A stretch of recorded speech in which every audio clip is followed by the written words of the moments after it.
Nuevamente con ustedes en nuestro programa de rescate empresarial de todos los martes. Hoy empezamos un poquito tarde, pues estábamos sinceramente en un rescate empresarial por internet, entonces nos tocó demorarnos un toquecito, pero ya estamos con ustedes. Hoy vamos a hablar de temas muy interesantes.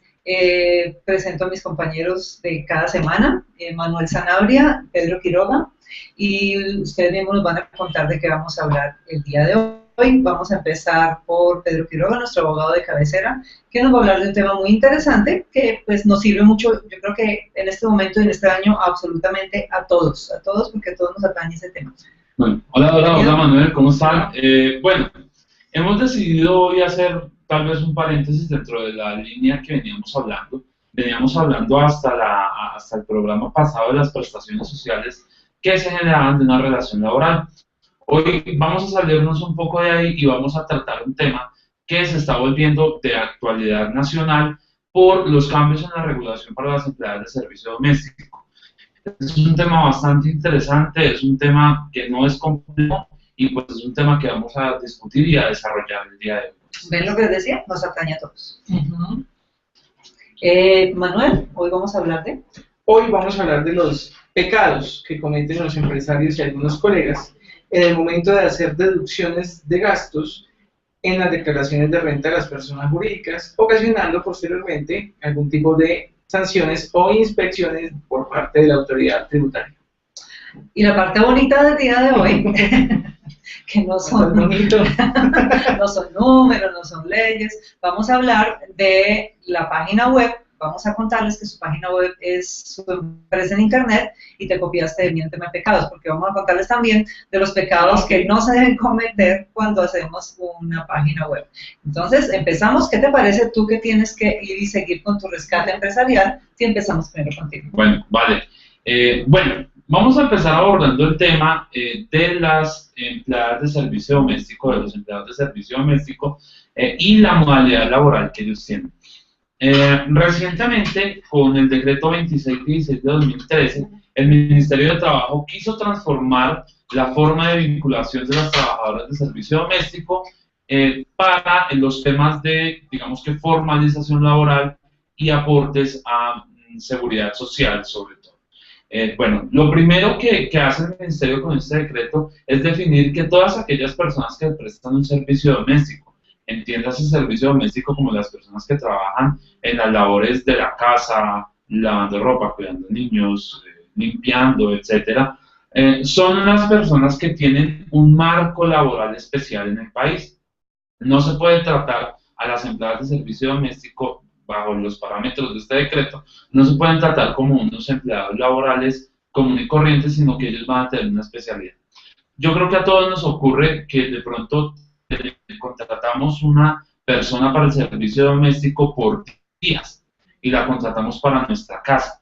Ese tipo de esa modalidad de contratación fue la que se quiso regular a través de este decreto. Las personas que van por días a nuestra casa y cómo hacemos para que ellas se vinculen a los sistemas de seguridad social, pensión, caja de compensación, etcétera, etcétera, a través pues de un modelo que diseñó el gobierno.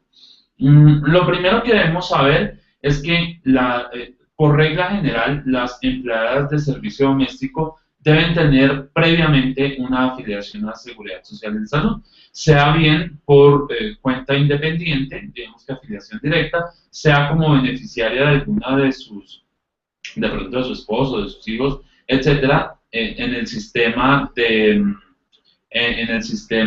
me va en ese momento, en el régimen contributivo.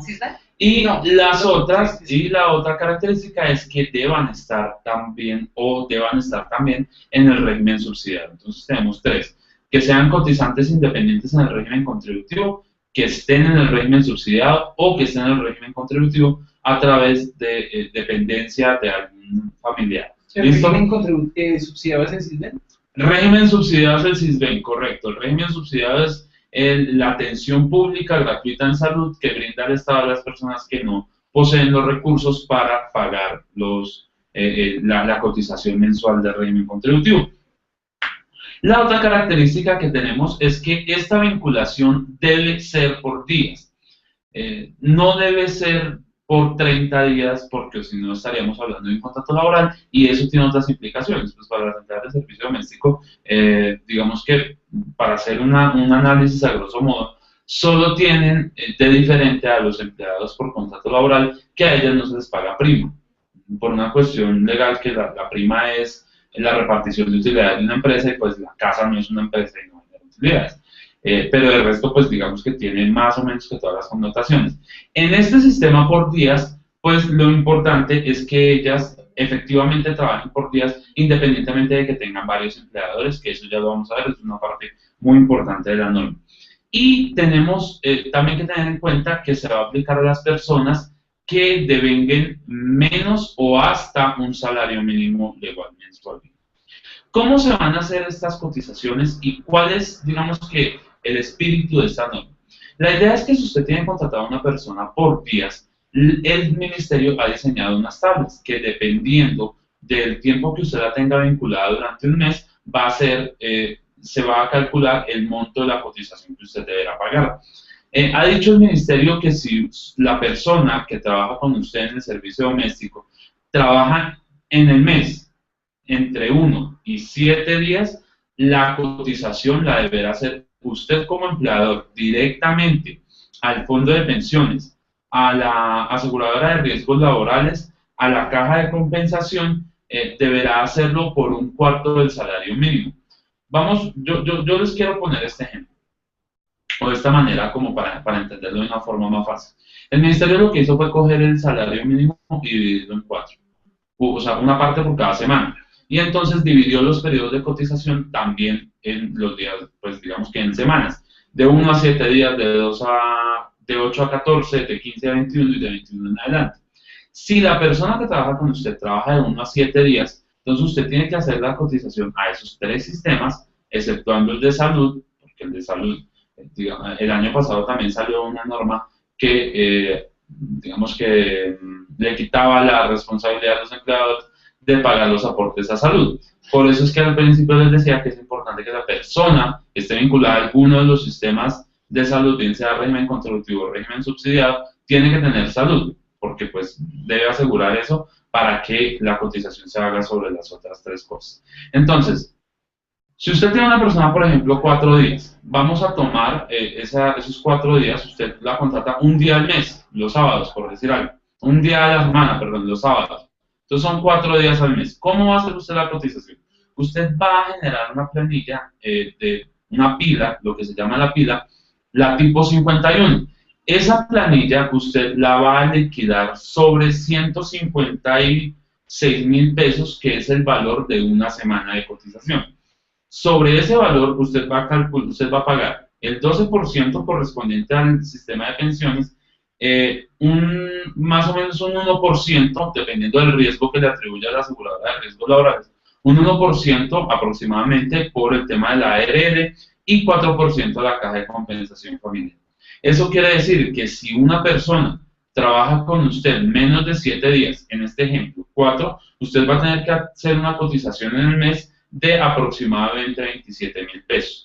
Eso es aparte de los pagos que usted le da diario por la labor que ellos desarrollan. Entonces, para tener en cuenta, si usted tiene una empleada doméstica en su casa, haga un contrato. De pronto en algunos sitios ya aparecen unos modelos para estos contratos. Estos contratos son muy especiales porque pues tienen unas cláusulas muy definidas de servicio doméstico. Haga un contrato, pague los días normales y pregúntele a su empleada a qué fondo de pensiones desea pertenecer, si ya tiene alguna ARL y si no la tiene, haga usted, digamos que usted averigüe, usted escoja la ARL que usted va a cotizarle a ella y pregúntele si tiene una caja de compensación en forma de beneficiaria o si no tiene, o si la tiene en forma de cotizante. Entonces usted siempre pues, va a tener que cotizar a las mismas empresas a la que ella se encuentre cotizada, si se encuentra afiliada. Si ella no tiene una empresa, o si la persona no tiene una empresa a la que se encuentre vinculada, en el momento en que usted la contrate, pues entonces usted procederá a hacer las afiliaciones a las entidades que usted escoja. Y la cotización usted la va a hacer de manera mensual. la va a hacer pasado el mes, pues pasado el mes, Vencido. usted va, vencido, claro, usted va a mirar cuántos días estuvo la empleada con usted y va a generar la planilla por los días, de acuerdo a los rangos que estableció el Ministerio, de 1 a 7, de 8 a 14, de 15 a 21 y de 21 en adelante. Usted hace la cotización tal como se le indica la planilla.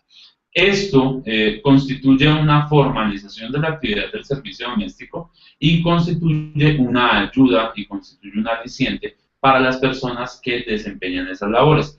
Tenga en cuenta que si usted es empresa, usted no va a poder acceder a digamos que a esta forma de realizar las cotizaciones del sistema de seguridad social. Si usted es empresa o si la persona va a ir a trabajar en una empresa, pues deberá hacerse un contrato laboral tal y como está indicado para las personas de las labores de aseo o cafetería, como usted lo necesite en su empresa.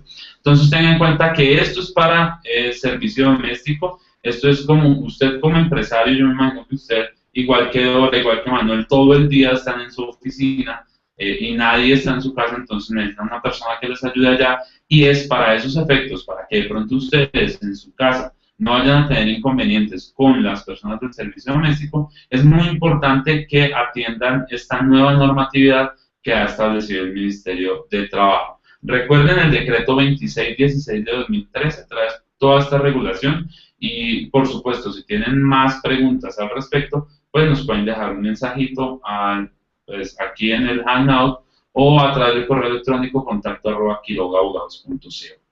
No sé si ustedes tengan alguna duda.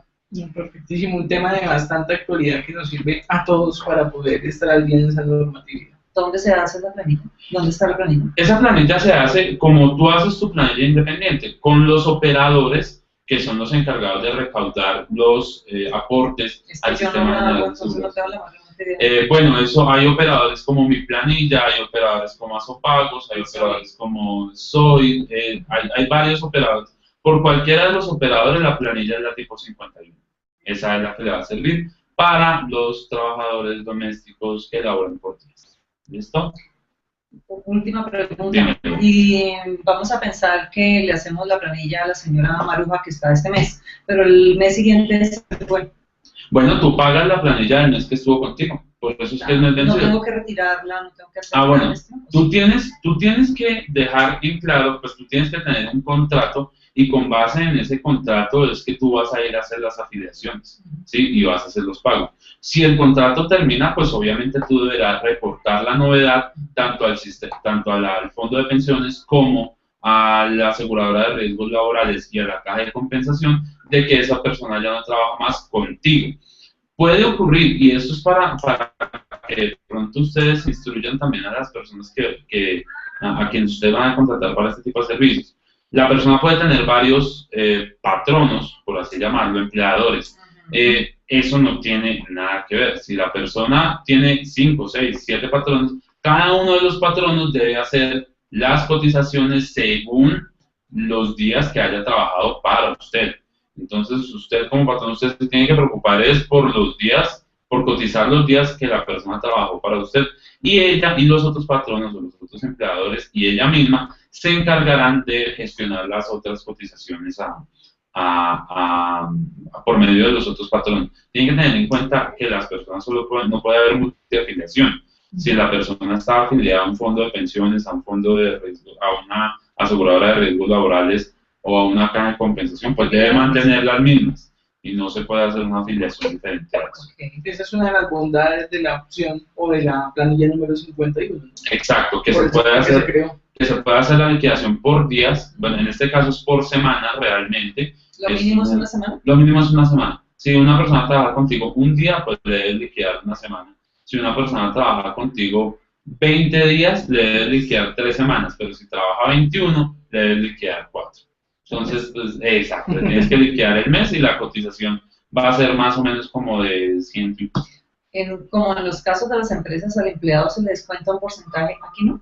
No. El sueldo de la persona es totalmente libre. Las cotizaciones tú las haces con base en lo que gane la persona, ojo con esto. Si la persona no puede ganar más del mínimo, ¿sí? pero entonces tú también debes hacer una ponderación. Digamos que lo que presume la ley es que tú le estás pagando a la persona lo que vale un salario mínimo diario, ¿sí? Esa es la presunción que hace la ley. Tú a la persona, de pronto tú dices, no, mire, es que mi gato hace mucho reguero en mi casa, entonces de pronto hay que darle, no sé, 10.000 pesos más a la persona. Eso no constituye un factor. Eso no constituye un factor para la liquidación. Recuerden que la liquidación se hace por guía sobre el salario mínimo. Entonces tú le entregas los 30, 40.000 pesos. Si tú eres generosa, muy generosa, y le pagas 50.000 pesos a la persona, eso pues digamos que no va a ser un factor para la liquidación, porque la liquidación se hace según las tablas que están establecidas en el decreto 2616. Ok. ¿Listo? Bueno, espero que les haya servido mucho la información. Recuerden, cualquier duda que tengan nos pueden escribir, con gusto vamos a atender todas las dudas que este tema que está dando tantas vueltas hoy en día en los medios, pues digamos que les genere a ustedes, o si ustedes necesitan su asesoría especial, pues cualquier cosa. Aquí estamos. Me voy volando, debo atender a un cliente, les dejo pues de todos modos esta información, los dejo en excelentes manos. Mientras me desplazo hacia donde debo ir, pues voy a ir mirándolos por el handout. Y pues nada, muchachos, muchas gracias. Hoy estamos informados. Oye, sí, hoy nos vinimos ya. Hoy era el día del azul. Azul rojo. Azul gris. Sí.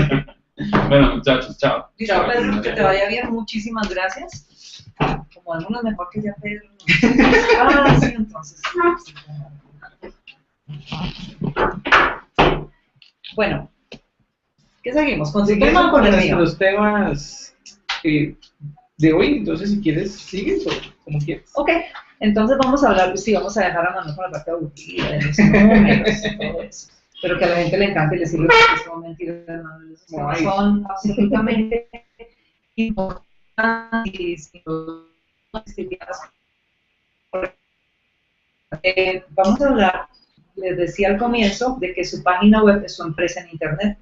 Y es cierto, así lo tienen que pensar, así lo tienen que ver, y tienen que tener en cuenta que cuando van a crear una página web, es como si abrieran un gran local, un gran almacén, que cuando la gente entra a su página es como si entraran a su negocio, como si entraran a su local, desde el momento en que le abre la puerta. Ténganlo muy en cuenta, porque hay páginas donde entramos con un clic y sentimos que estamos en la bodega o en el patio o en cualquier sitio, menos en la recepción, menos en un sitio donde atienden al cliente. Entonces, visualícenlo así cuando se sienten con su diseñador, con sus asesores web, para que su página realmente sea efectiva y le funcione.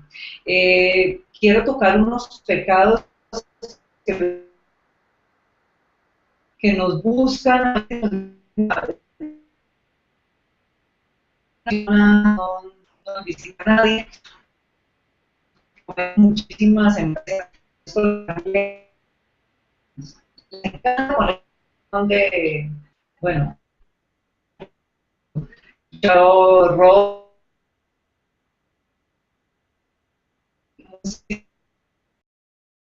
páginas o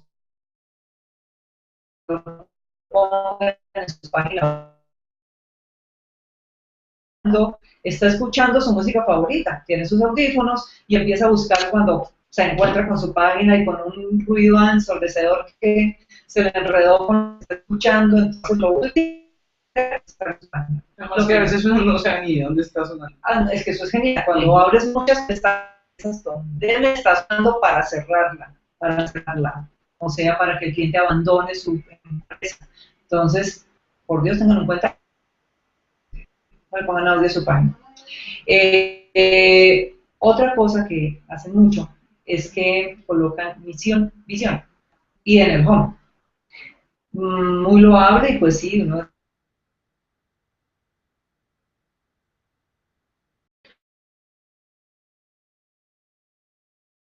internos, cuando hagan reuniones con sus empleados, con sus socios, pero en la página no. Cuando una persona está navegando por la red, está buscando cosas puntuales, servicios puntuales. De pronto, si lo quieren colocar una pequeña historia, colóquenla en una de las páginas internas, pero nunca en el home, porque ahí debe ir la comunicación, ahí es donde debe estar la parte caliente, es el mostrador de su empresa. Ahí no. Nadie quiere llegar a que usted le cuente que hace 20 años creció y que creó la empresa y que su enfoque va hacia conquistar el mundo. Es interesante cuando ya alguien ha estado mucho tiempo ahí, pero nunca, nunca lo coloquen en el home. Eh, Otra cosa que colocan también mucho es, y lo dicen más que todos los clientes, son los que cometen esos pecaditos, y es que quieren que salga un banner que gire para acá y que abajo se mueva un loquito que llegue al otro lado, que tiene un muñequito representativo de la empresa, entonces que hable y que les diga hola, ¿cómo están? Entonces cuando abrimos la página todo se mueve y en cuestión de 2 minutos eso se usaba mucho hace tiempo, pero ahora no. Ahora reina la usabilidad, reina que sea claro, que sea muy convincente, que desde el momento en que lleguemos a la página todo esté puesto en el mostrador de forma que el cliente pueda comprar, pueda obtener la información muy clara. En nuestro próximo programa vamos a darle tips para que hagan una página web muy clara, muy vendedora, muy del momento, y que no cometamos estos pecaditos. Por ahora, quiero que tengan muy en cuenta lo que les dijimos que por favor no hagan, que es no colocar sonido, no elementos que se estén moviendo de un lado para otro, no misión-visión en el home. Hay otra cosa, no una cantidad de información gigante en el home que a veces hay que hacer un scroll, hay que ir hasta el infinito y más allá, y volver y bajar para volver a estar dentro de la página, dentro de la esencia de la página. Hay formas muy elegantes de mostrar la información, de que todo el mundo esté conectado con la página, de que sepan de qué se trata, de que puedan comprar muy fácil y que no tengan que desplazarse ni moverse tanto. Entonces, este es el consejo que damos el día de hoy para su página web. En el próximo programa les vamos a dar unos tips puntuales de cómo hacerla, cómo desarrollarla y qué tener en cuenta para que su página web realmente esté en su empresa internet. Manuel, entonces cuéntanos por favor la parte de números. Perfecto. Vamos a tocar muchos de los colegas y gente de contabilidad. El tema de las empresas pequeñas tienen ciertas dificultades de renta y que son esas fuentes de errores principales en el impuesto que posteriormente la DIAN en algún tipo de inspección puede entrar a revisar, sobre todo cuando ustedes, señores empresarios, generan saldos a favor y que solicitan inclusive una devolución sin tener un previo conocimiento o una previa auditoría de esos casos que ustedes se involucraron para hacerse las deducciones de renta y que los van a llevar a ciertos problemas con la autoridad tributaria porque no estaban fiscalmente aceptados para poder ser objeto de deducción. Entonces vamos a hablar algo que es muy sencillo, pero que normalmente ocurre en el momento en que aceptamos o permitimos que gastos que no corresponden al objeto social de la empresa se filtren o se cuelen en la contabilidad del año.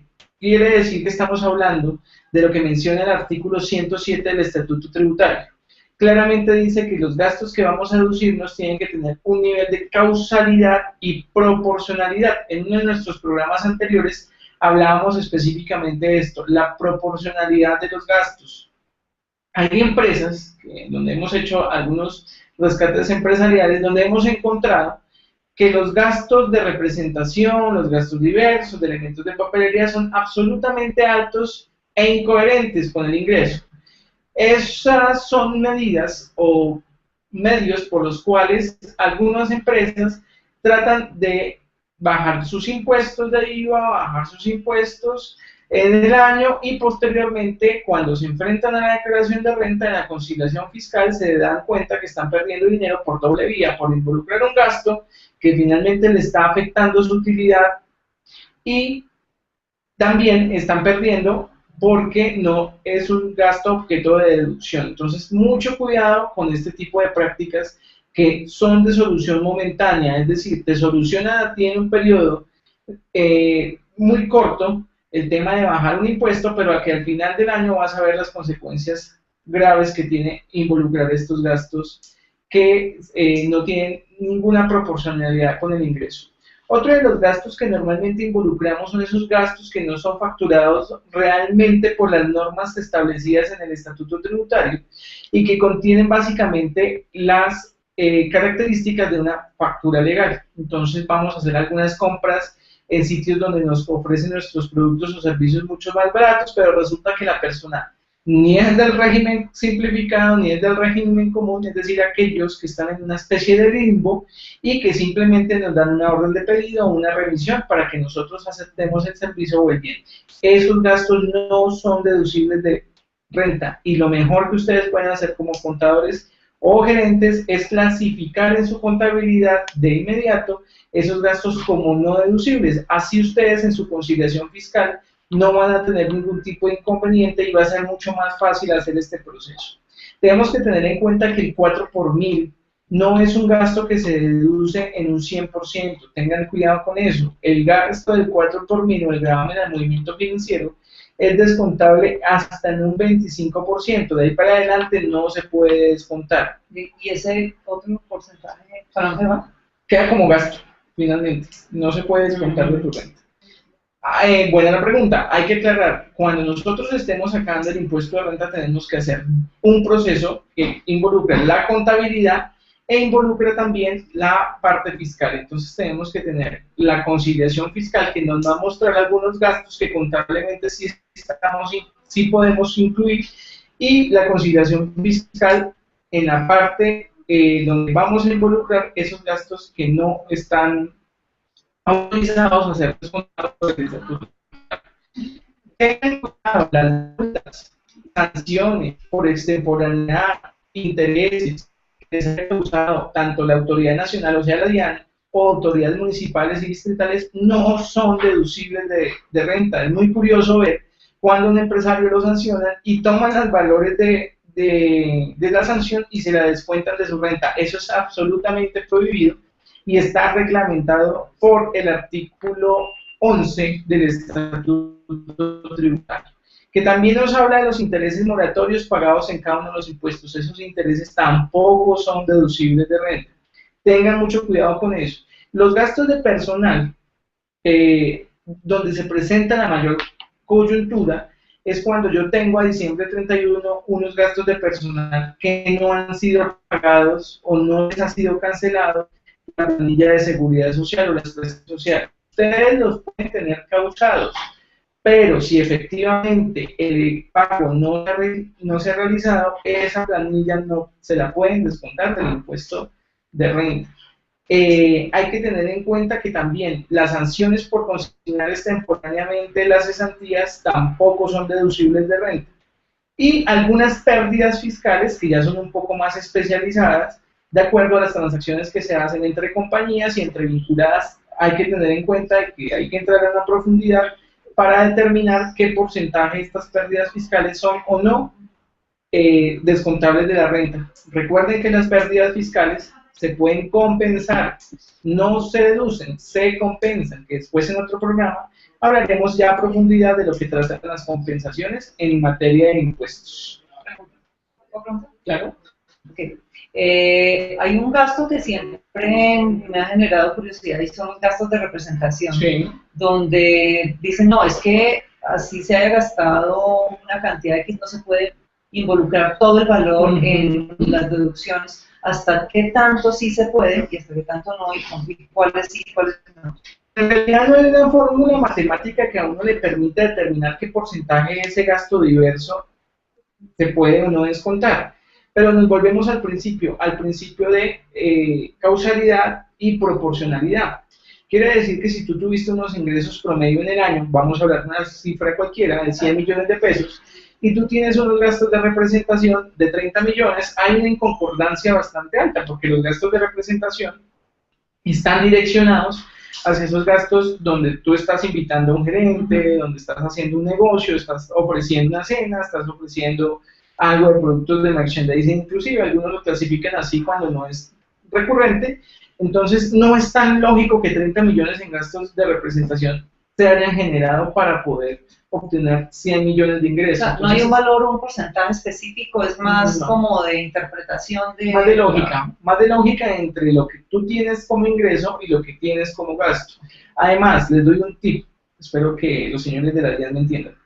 No podemos descontar gastos diversos desproporcionados. Señores contadores, la 5195 es una cuenta venenosa en el momento de poder pedir saldos a favor, porque son los más revisados, son los que más analiza el inspector fiscal. Ok. ¿Listo? Si quieren saber mucho más de los gastos que no son deducibles, nos pueden escribir a nuestros correos electrónicos, dejar comentarios en nuestra publicación del día de hoy, porque este tema es de ancho como largo.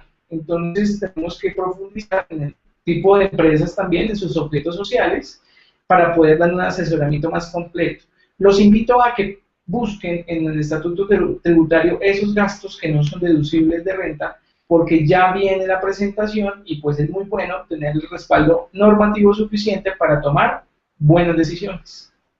Muchísimas gracias, Manuel. Vale. Muy interesante el tema porque sí, en este momento creo que todas las empresas estamos a puertas de presentar nuestras declaraciones Sí. de renta y pues importante tener estos conceptos muy claros por si nuestros contadores no los tienen o pues para los mismos contadores para que los refresquen y los tengan muy claros. Sí, simplemente esa actualización.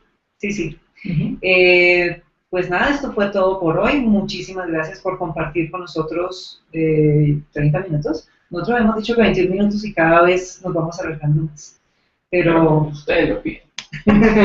bueno, un placer estar con ustedes. Nos vemos la próxima semana a las 5 en punto. Inquietudes a nuestros correos. gerencia@agmasesoríasempresariales.com y gerencia@nacerpublicidad.org. Nacer con ese. Hasta dentro de 8 días.